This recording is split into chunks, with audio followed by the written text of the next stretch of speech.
Les universités d'automne, ça part d'un constat. Ce constat, c'est de dire que depuis maintenant trop longtemps, la question de l'école primaire reste le parent pauvre en matière de recherche. Peut-être cette université d'automne-là a envie de réfléchir et d'avancer. Elle se pose des questions. Et nous, on est dans la même démarche. On se pose beaucoup de questions sur notre façon d'enseigner.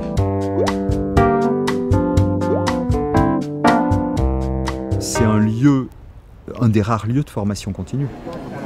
Je fais partie de la génération qui n'a pas été formée. L'année dernière, quand je suis rentrée de ces 3 jours, j'ai travaillé pendant 15 jours de mes vacances de la Toussaint sur ma préparation de classe. Ça m'a énormément boostée. Moi, ma question, elle porte plutôt sur quid de la part de la formation dans la construction identitaire. L'université d'automne du SUPP, c'est aussi un vrai lieu de passerelle possible entre le monde de l'éducation et le monde de la recherche. On va aller vers les chercheurs, on va aller vers la recherche pour l'action. On a un public qui est à l'écoute, on a un public qui est mobilisé, qui est tout à fait disposé à se poser des questions, voire à se remettre en question. C'est de comprendre en fait qu'on est assez isolé dans nos classes, on a très peu de temps pour parler pédagogie avec les collègues et du coup le fait d'avoir pris le temps de se poser, d'écouter, de réfléchir, eh bien, ça permet justement d'interroger ses propres pratiques et peut-être essayer de prendre un peu de distance et de hauteur à la fois.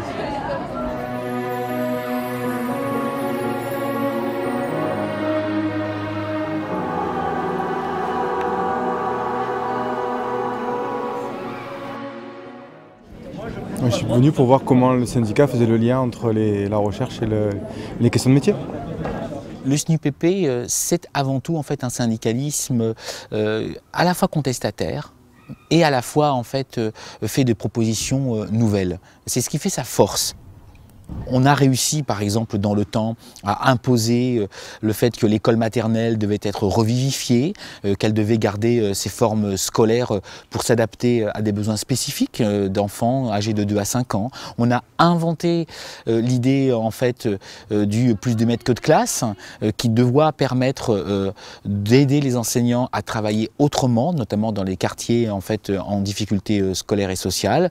Et on porte toujours l'idée également d'une revalorisation, d'une reconnaissance des professeurs des écoles qui méritent aujourd'hui d'être rémunérés, d'être formés de manière, je dirais, digne. Or, ce n'est absolument pas le cas aujourd'hui. Est-ce quelle solution? Je mets un S. Moi, j'ai débuté avec 12 semaines de stage de formation continue. Là, on en est à 3 heures. Là, il y a quelque chose qui ne va plus du tout. La formation, c'est pas ça.